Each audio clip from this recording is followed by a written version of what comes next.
Hi, folks. What I wanted to be able to say for the weekly overview, weird curtain stuff, what I wanted to be able to say for this week's weekly overview, of course, was that it being the 29th of September and the last of, or the second of two eclipses having been on the 21st of September, that we were now officially, technically out of eclipse season. But really, when it comes to this week, there's only one aspect that is worth talking about, which is that Venus in the sign of Virgo conjuncts the South Node on October the 3rd. So the South Node, of course, is the point that corresponds to the solar eclipse of releasing something in the Virgo part of the chart on September the 21st. And Venus, the planet of money, finances, relationships, the arts and creativity, diplomacy, conjuncts the South Node on October the 3rd. So we're not quite done with eclipse energy. I do think that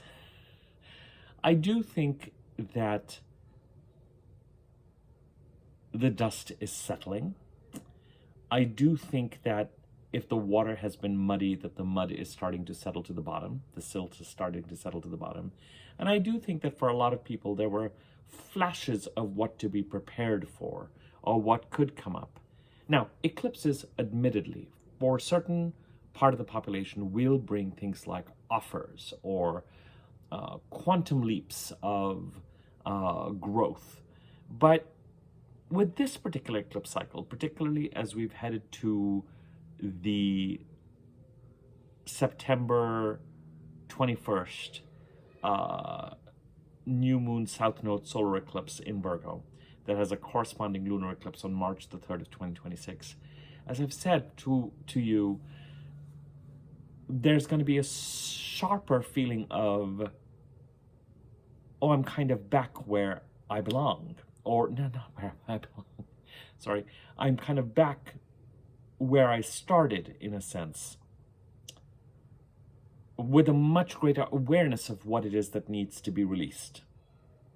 Now, for some people, this release could occur suddenly and sharply. So in the house occupied by Virgo in your chart, there is an indication that something new is, seeds are being planted for something new.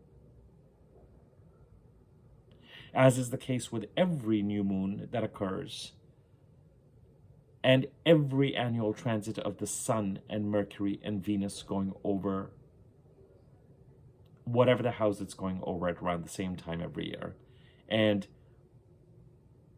the bulk of these transits are done. The Sun is in Libra, Mercury is in Libra, Mars is in Scorpio. Venus is still the only one of the personal planets.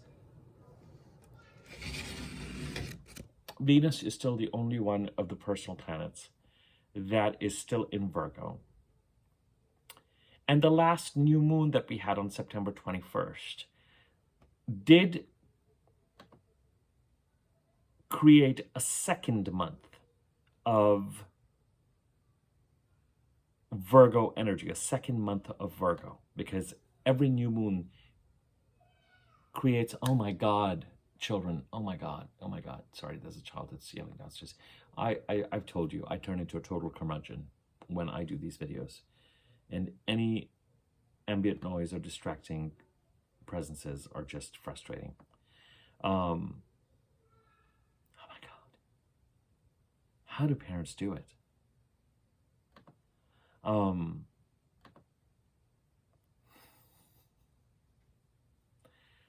very silly. I know. Most of you think they're adorable. I know.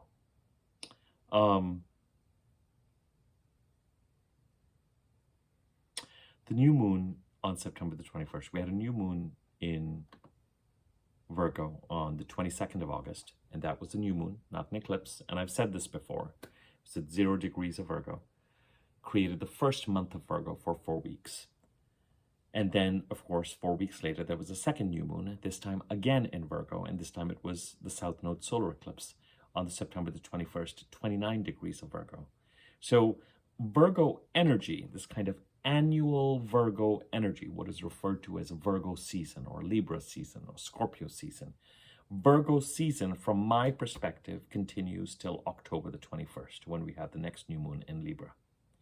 Venus is in Virgo till October the 13th, and the last new moon on September the 21st continues to exercise its power in the Virgo part of the chart all the way to the 21st of October.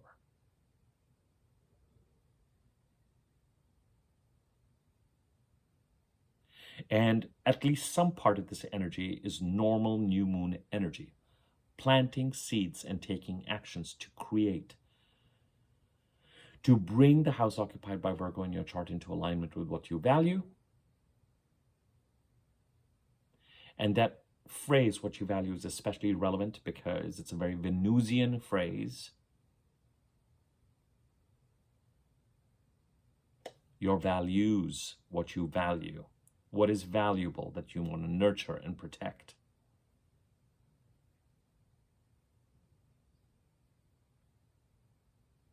And taking steps towards aligning the house occupied by Virgo more in the direction of what you value when it comes to new moons and the Sun and Mercury and Venus going over any part of the chart, and even Mars, very often has to do with planting seeds, taking the next step and then the next right step and the next right step.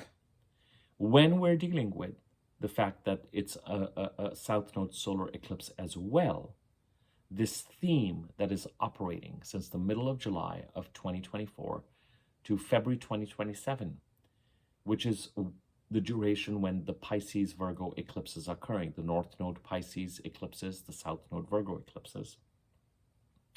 I know that for some of you, I am repeating content that I have been sharing over the past 3 or 4 weeks. But we're kind of at that point where I've got to accommodate new viewers as well as existing viewers. So bear with me. Sometimes summaries are helpful. Then this new moon South Node solar eclipse is part of that narrative of leaning into, developing, finding growth in the house occupied by Pisces in your chart, and releasing something in the Virgo part of the chart that may well be a source of stability and is something that you can tap into quite naturally and easily. But you know that it is not leading to your growth.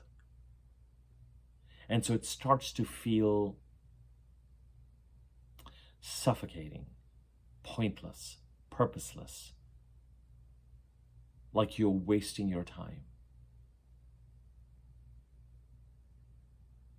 And there's a feeling that at a certain point, it will cease to be a source of security.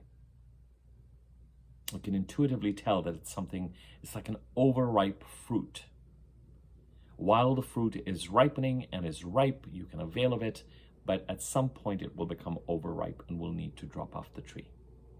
So something new is being created in the Virgo part of the chart, I think, in alignment with whatever it is that you need to develop in the Pisces part of the chart where North Node eclipses are occurring. And something old or outmoded. And sometimes with eclipses, it really helps to think about the actual dates that are associated with the South Node eclipses. And so we're looking at the week before and after January the 13th of this year, March the 13th of this year, September the 21st of this year. And then moving forward, also November 21st, January the 3rd of next year, and then March the 3rd of next year. And then at the end of December of 26 and February of 27. As I've said to you, it is often advisable to not do anything to rush or create the eclipses for yourself, so that you can take advantage of the fact that it is a multi-year process. We're talking about a couple of years. And you can transition your way from one place to another. And very often with the North Node eclipses, they give you the illusion of something that is going to materialize. But it is in moving in that direction that you realize what those eclipses are really about, what they're trying to tell you.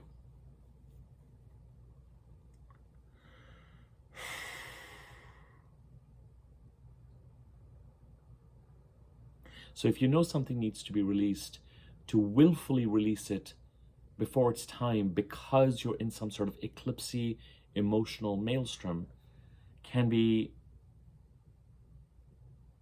tricky, because you can sabotage the ability to use what you need to release as a source of security until while you're building that something new and leading into something new. But when you get to this cycle in a longer eclipse period, where you have a South Node solar eclipse and a corresponding South Node lunar eclipse 6 months later, very often that is the time when there's a great awareness of what it is that needs to be released, and action occurs to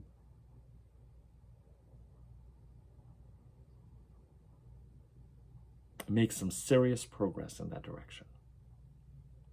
So for some of you, eclipsy things may have happened that feel like quantum leaps. For others, eclipsy things could have threatened to have happened over the past 4 weeks. There could have been a lot of up and down and sideways. We also had the Mercury, Sun, South Node, Cazimi. And that's a very important date for what I'm sharing in this video.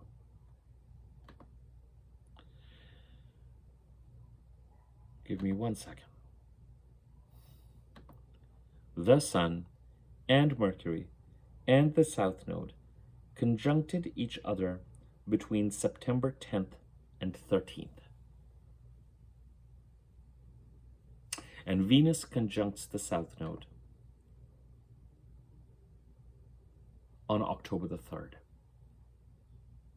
Now, I told you when we were looking at that particular time and that content, the videos I did around that Cazimi, I said that Mercury had been given a missive, and that as Mercury gets further and further and further away from the Sun, it'll become clear what that missive is. What are we before? And there's something, it feels like we just got out of a retrograde. And part of the reason why it feels like we just got out of a retrograde, even though we technically got out of the retrograde on August the 11th, is because we went right into the eclipses.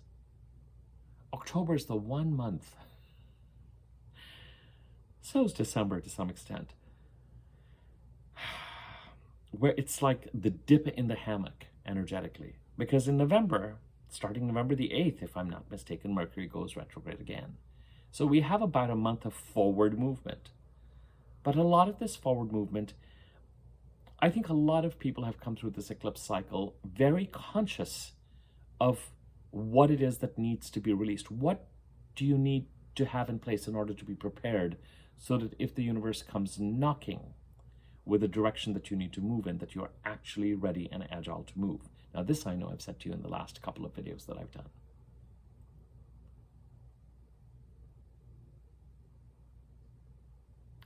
So building on all of that, the Sun and Mercury and the South Node had their meeting around, well, technically, the Sun and the South Node conjuncted on September the 10th, September 11th, Mercury conjuncted the South Node, and September the 13th, the Sun and Mercury conjuncted. And then on the 21st, we had the South Node solar eclipse. And on October the 3rd, Venus conjuncts the South Node. Now, this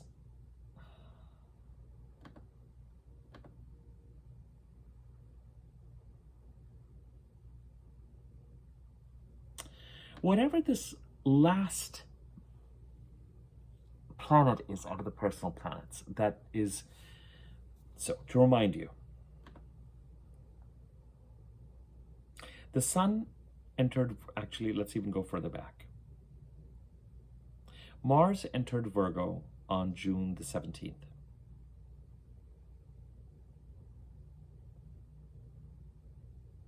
The Sun entered Virgo on August the 22nd, and we had the new moon in Virgo on that day. Mars, by the way, left Virgo on August the 6th. So Mars was the first of the personal planets to be in Virgo between June the 17th and August the 6th.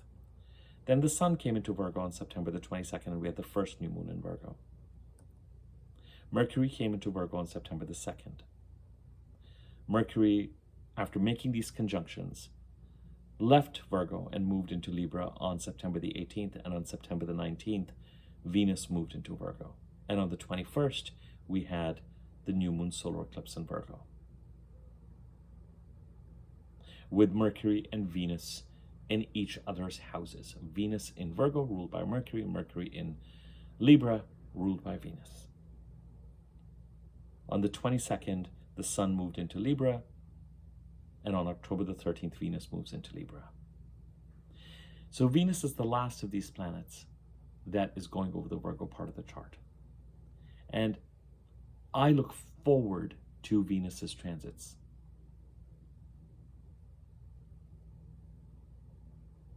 When she follows all these planets, because she kind of brings a certain amount of calm and ease and harmony and even abundance or opportunities into the Virgo part of the chart. I will tell you, this time around, I'm having a hard time accessing that Venusian energy. It's as if she is drowned out in the middle of all the eclipsy madness.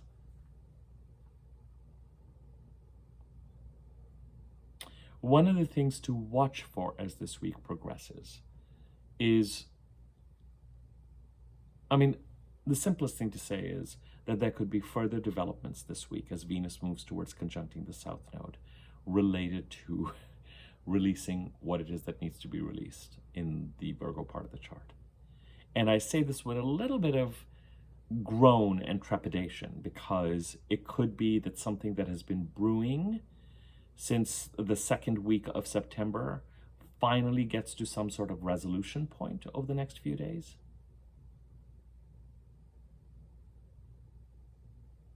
And so some sort of eclipsy energy may come up.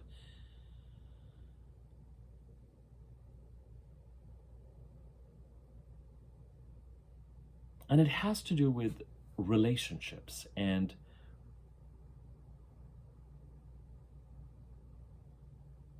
abundance and finances and financial structures and the arts, and could be with Venus something romantic, attachments, what you value, your values, the gift that you have to give to the... We are still, at the very least, look, what we're releasing in the Virgo part of the chart could take us until February of 2027 to release. Or we could release it by the time March the 3rd of next year comes around, the bulk of the release is done. And I really suspect that as we head towards Thanksgiving, that September 21st date, November 21st date, forgive me, and especially the week before and after January the 3rd could be very strong markers of when this release occurs. But there is a part of me that is going to be watching this week very, very closely to see what on earth happens as you head to this Venus South Node conjunction on October the 3rd. Do you get a strong indication of releasing a source of finances, or a relationship, or an attachment? Does something artistic or creative come up? Or does another financial opportunity come up?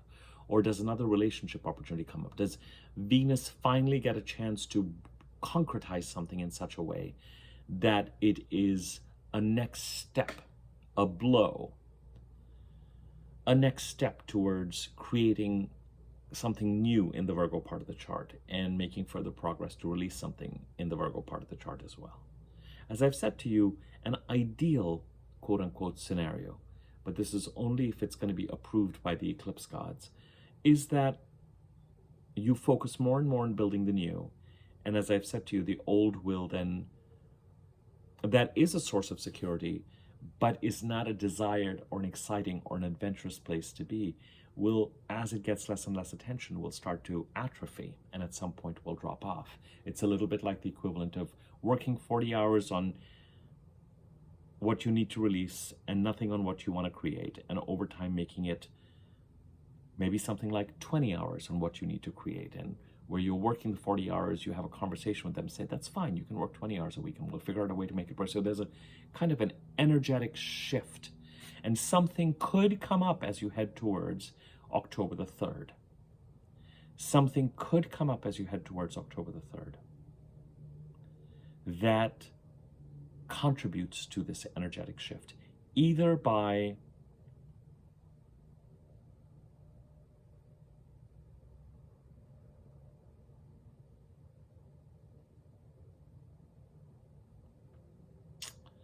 it's funny, what I'm getting is that to pay attention still to seeds that are being planted.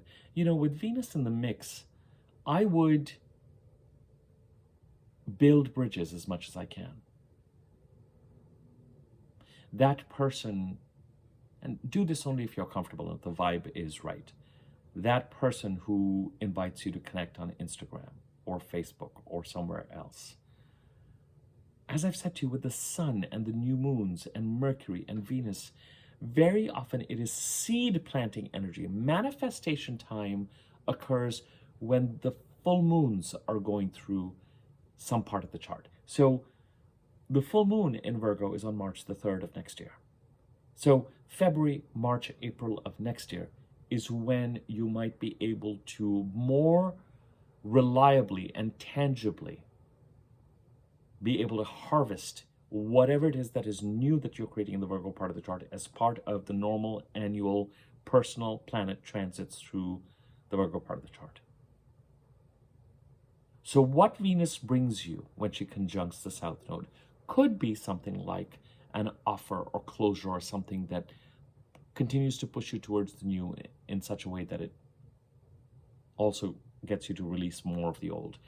Or it could be that things are brewing and you're required to keep showing up to things to create the new.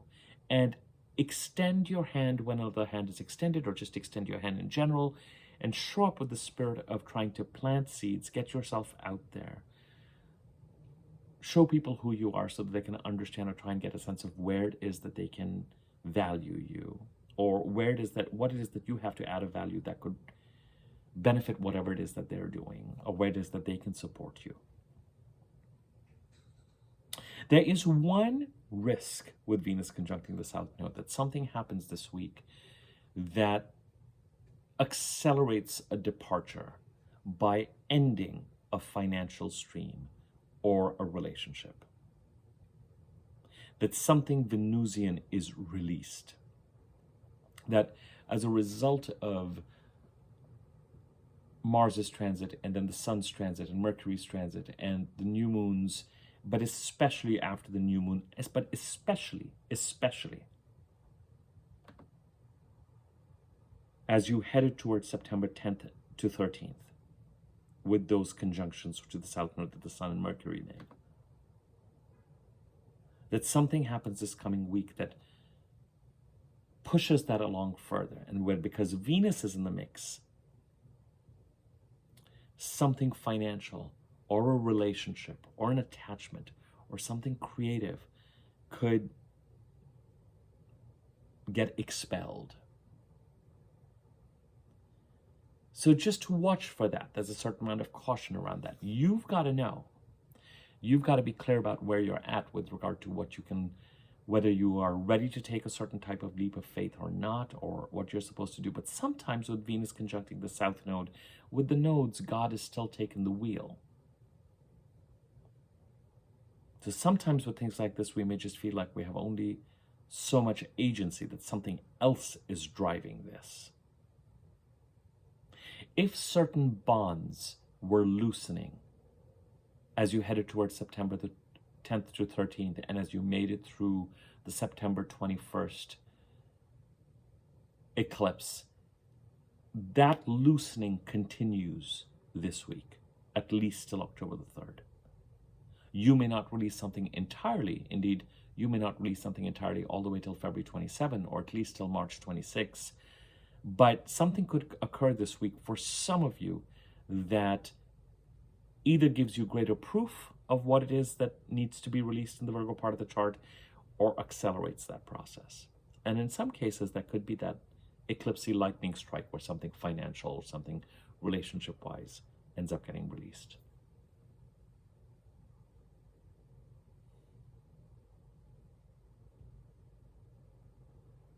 I mean, Mercury does square Jupiter on the 1st. Honestly, when I was thinking, I don't even want to talk about these kinds of squares that happen multiple times during a year. I feel like sometimes we get so fixated on the mundane that we are not out there living our lives and trying to, the most effective way to manifest something desirable is to work towards it with clean intentions. Your chart will respond to your actions. And it's such an age-old question, and we can go round and round about fate and does the chart control us, or do we control the chart? Or, you know, I feel like getting into that is not. With Mercury square Jupiter, look, as you head towards, during this week, I would not sit on communications. That does not mean that you need to be aggressive or emotional with your communications. Although as you head towards the 3rd, something could occur with Venus conjuncting South Node that triggers emotions, and where communication contributes. There's definitely a theme of self-empowerment during this week.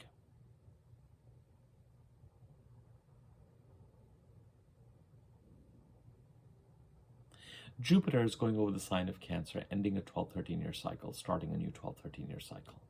I can't say more than that without looking at an individual chart to tell you what that might look like. Yes, and this is going to sound like a shameless plug, but it's fair to say that in the rising sign specific videos I'm creating in the membership part of the channel, that is at least explained in the longer videos that I've started to do over the past month and a half. So depending on your rising sign, Jupiter going over the sign of Cancer and which house it's going over and what that means, there's an explanation for that in those longer videos. But for the purpose of the free content on this site, and for the fact that I'm not addressing a particular chart or particular rising sign, Jupiter is ending a 12-13-year cycle and creating a more aligned beginning, trying to, in the house occupied by Cancer. And something may need to be communicated. That could be a contract, that could be something in writing, spoken, sort of cognitively assimilated in the Libra part of the chart that contributes to this ending a 12-13-year cycle, starting a 12-13-year cycle in the Cancer part of the chart.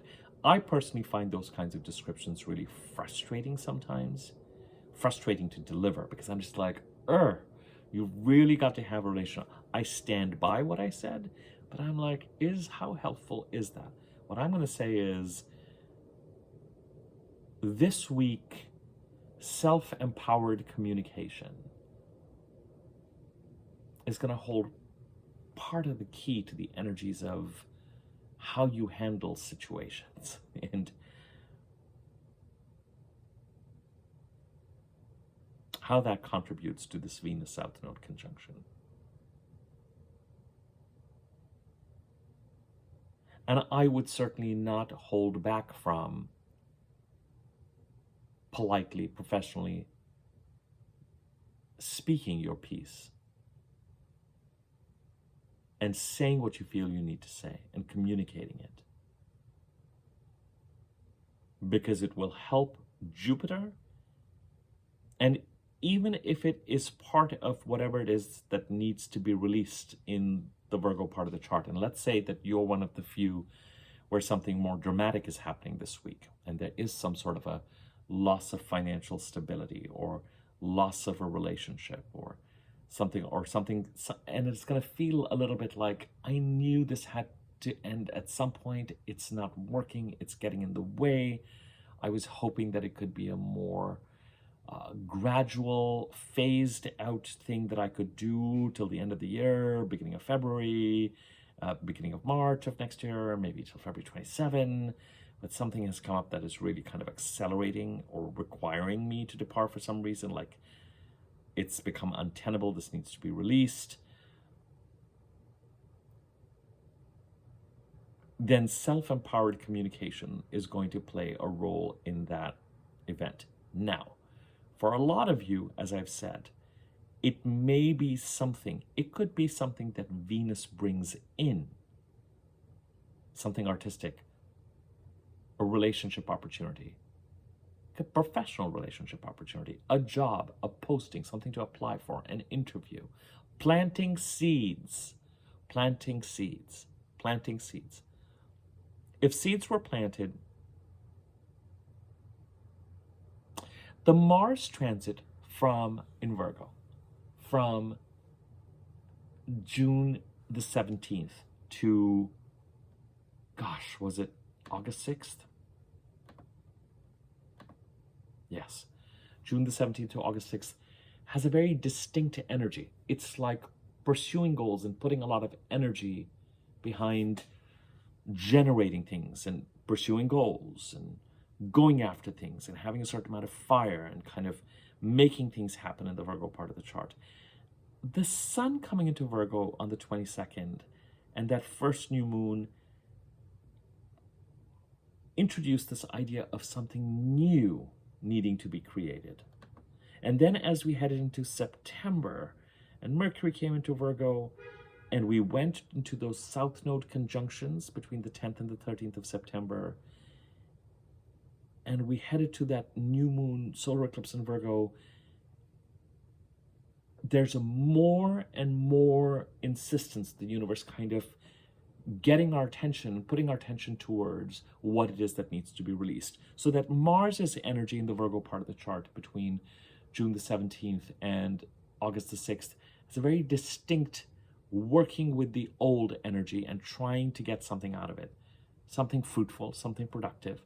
And then increasingly, as we moved into the eclipses, it felt like whatever that thing is that we were investing in and pursuing goals on has kind of reached a point where, at least for now, it's not yielding the same returns. And we are dealing with the motivation of creating something new in greater alignment with where we want to go in the Virgo part of the chart and planting seeds towards it, not expecting a lot of manifestation, but taking the next step and the next step and the next step.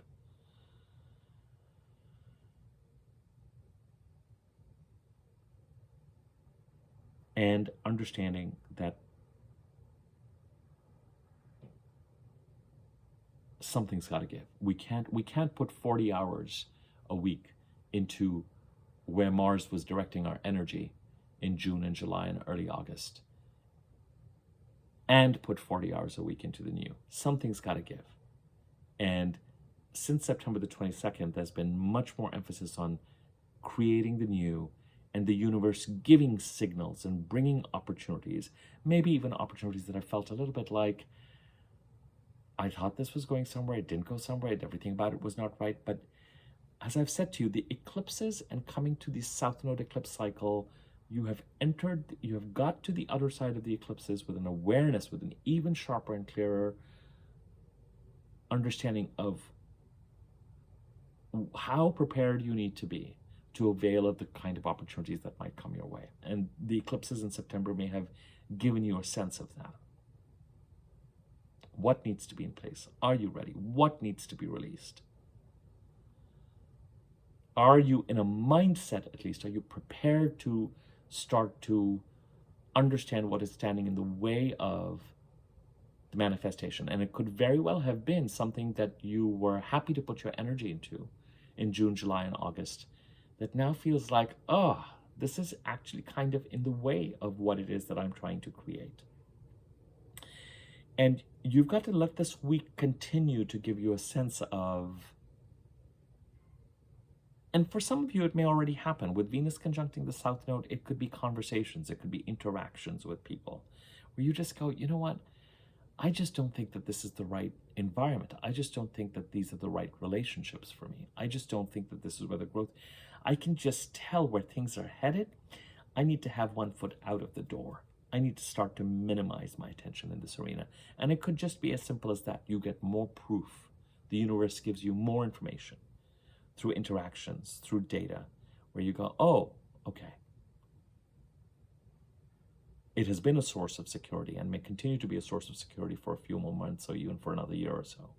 But eventually, I can't lean into this, and I don't want to. There's no joy, there's no growth. There might be a certain ease, it could be something that I tap into. But, and even the tapping into with the South Node, dear ones, it brings a certain amount of stability, but it rarely brings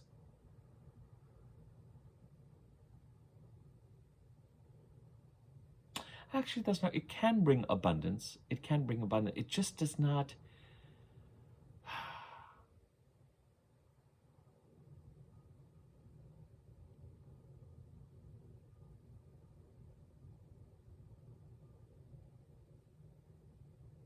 Whenever the eclipses come around, we all have to come face to face with our relationship with golden handcuffs. With that idea of, and the golden handcuffs analogy is not just a financial analogy. It could be a relationship analogy. It could be a sense of, I prefer this analogy with the South Node of a security blanket, and knowing and understanding that for life to take on a certain amount of meaning and excitement and adventure and growth, that at some point that security blanket needs to be taken off. You can go back and put it on again, but at some point, in order for it to be replaced by something that feels more enlivening, more aligned with your sense of purpose, more aligned with the song that is in your heart. You know, we've all got to develop a relationship with the things that call to us and the things we are obsessed by, the things that feel right to us. Is it all a mirage with the North Node? People who have a sense of calling, who want to do this or want to work on that, or I'm doing focus on the right thing, and I'm doing the right thing here, and this is what I really want to do. That's all the knock on your heart. That's all the North Node calling. And I will always say, follow the North Node in a Saturnian, grounded manner. Bring out the balance sheets. Have a sense of how you're moving towards something, but keep your eye on the goal, on the bullseye, and keep moving towards it. And you will find that you learn and grow, I feel, learn and grow and develop in ways that are enormously meaningful. It will have a kind of hero's journey up and down inside. Everything will be more heightened and will mean more, both positively and in a more challenging way, because it means more. Okay, I don't want to keep rambling on this theme. This week, Venus conjuncts the South Node. For some of you, watch out. There could be something that occurs where you're just like, all right, this ends. For others, it's a continuation of this eclipse theme. Venus in Virgo may well be trying to bring next steps and opportunity. Absolutely. Till October the 13th in the Virgo part of the chart. Even till October the 21st. Any opportunity to, if you've been knocking on doors, there could be a door that opens, or door two that opens out of the doors that you've been knocking on this week in such a way that makes you at least take a step in. And that could be part of what correspondingly makes it clear what needs to be released. It's a lot in the air. There's a lot about about you intuitively getting a sense of what the messages are with this eclipse season. The big elephant in the room with this week that has to be mentioned is that we have a full moon on October the 6th, the full moon in Aries, an unaspected full moon. but it does have it has a lovely Jupiter-Saturn trine encoded into it, but it's also got a couple of edgy squares, most of all Mercury squaring Pluto. So there is an edge to things, but that full moon on October the 6th is really going to depend more on how that full moon is aspecting your chart and the placements in your chart. But irrespective, as this week progresses, dear ones, as this week progresses, and as you head to the weekend and to Monday, know that our emotional and instinctive lives will heighten. What is on our plates will increase, and full moony suppressed or intuitive hits or feelings or emotional feelings that we're repressing will come to the surface, either to demand our own attention or to express themselves. With full moons, there can also be visibility. Something comes to conclusion, something comes to completion, a contract comes through. People find out about things. And especially if this full moon is happening in your 9th, 10th, or 11th house, then you might be in entering a kind of a manifestation period, or already be in a kind of a manifestation period related to seeds that you planted, 5-6 months ago. We'll talk more about the full moon when I do the full moon video in a couple of days.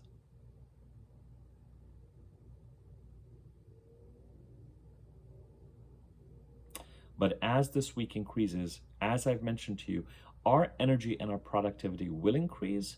But as we get to about Friday, but especially Saturday and Sunday and into Monday, the sheer amount of things that we will be juggling on our to-do list can create a kind of overwhelm that can make us lose the plot. So try and remain as grounded as possible and make choices so that you remain productive. Otherwise, the nature of the energy around the time of a full moon, it can take so much of your own energy start to manage the full moony feelings around, or the anger or the irritation or the emotional frustration, or I've got so much on my plate, how am I going to get this done? I've got to get this done, that in so much energy just goes into trying to manage yourself emotionally through it, that it compromises your productivity. As I've said to you tons of times before, the most productive energy in a month, is the week after the full moon, when the moon is still full, but the edge is kind of taken off.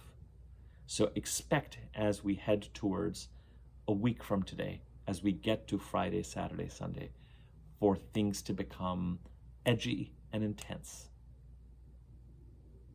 sleep to be compromised, emotions to be charged up. And we'll talk more about that full moon in Aries, as I said, in a couple of days. Okay, I hope this gives you enough to reflect on as a compass for this week. It's certainly a little lengthier than I wanted it to be, this video. I wanted to kind of say everything I wanted to in about 30 minutes. And yes, there's a certain amount of repetition, so I apologize for that for those of you who watch all my videos. But I hope you find this helpful and useful, and let's see how this week goes. As I said, I wish I could have just said, oh, the eclipses are done, but at least till the 3rd of October, as Venus moves towards conjuncting that south node. We've still got some eclipsey energy working here.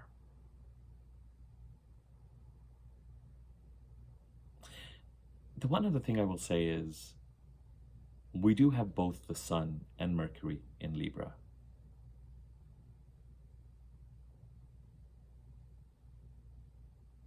And we don't have a new moon in Libra till October the 21st. But that October, I said this in my new moon solar eclipse video for the new moon solar eclipse on Virgo on the 21st of September. Some part of that new moon was also related to the sign of Libra, because it happened in the 29th degree of Virgo. It is a south node lunar eclipse in Virgo, period. And a new moon in Virgo, period. But there's some sort of connection linking the house occupied by Virgo in your chart and the Libra part of the chart, or the Libra part of the chart right now also, The three parts of the chart that have emphasis: Scorpio, with Mars in Scorpio, wherever Mars is, a lot of our energy goes. The Libra part of the chart with the Sun and Mercury there. And the Virgo part of the chart, considering we are in a new moon cycle in Virgo till the 21st of October, and Venus is still in Virgo. And if you know your chart, I think you'll know and get a sense of, oh, okay, these energies are brewing. I can feel, I know that things are, and with Venus being the ruler of Libra and Taurus, there's something that needs to be released. Could be, there's some sort of interplay for some of us with these energies affecting both the Virgo part of the chart and the Libra part of the chart. And it'll be interesting to contemplate what that narrative looks like if it connects to the Scorpio part of your chart as well. You cannot just look at an aspect in isolation, I find, and I have learned.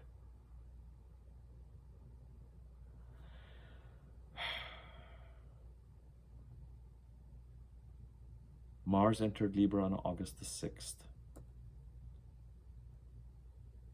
Mercury entered Libra on September the 18th. The Sun on September the 22nd. Venus on the 13th.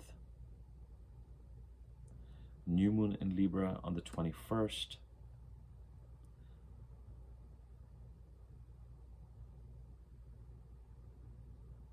Till November this 19th, there's still some energy playing in the Libra part of the chart. Libra season continues for me till then.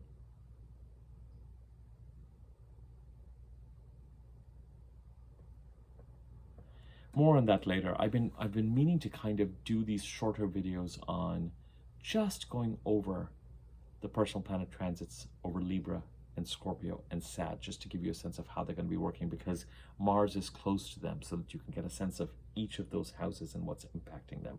But I will end this video on this kind of note to say, you're not going crazy. If you feel like there's some sort of connection between Mercury in Libra, Venus in Virgo, with this kind of conjunction with the South Node and the eclipse and what the new moon energy is trying to do, you're not wrong. You're not crazy. All right, 3 ways to engage with me. The free content I put out on this website, the $6.99 a month membership part of the channel where I put rising sign specific content, and informational memberships and my email address are in the description box below. The third way is if you want me to take a look at your chart and give you a reading, you can email me at the email address and I will give you information about rates and offerings. Subscribe to my channel if you haven't already. When you subscribe, there's a bell icon next to the subscribe button. You can click on that. And there's a wiggly bell option next to when you subscribe, next to the subscribe button. When you look at the bell, wiggly bell on top, click on that. You'll be notified when I do new videos, and that'll be helpful to you, I think. You can contribute to this channel for free by liking this video, commenting on it. You can contribute monetarily by using the thanks button underneath this video, or by donating. Information on that is in the description box below.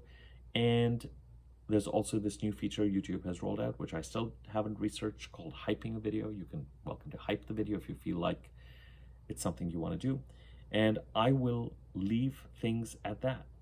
Next, I'm going to do the full moon in Aries video in a couple of days, so you have that as we head towards the full moon in Aries. And actually, part of the reason why I brought up the Libra bit at the end is the full moon in Aries. We're now at a place where the full moon is happening 2 weeks before the corresponding new moon. Till this new moon, till these 2 new moons in Virgo, we were having a new moon, and then 2 weeks later the corresponding full moon. Now we're having the full moon first in Aries, followed 2 weeks later by the new moon in Libra. And so as this week progresses and we head towards that full moon, it will draw our attention towards the Libra-Aries polarity in our chart.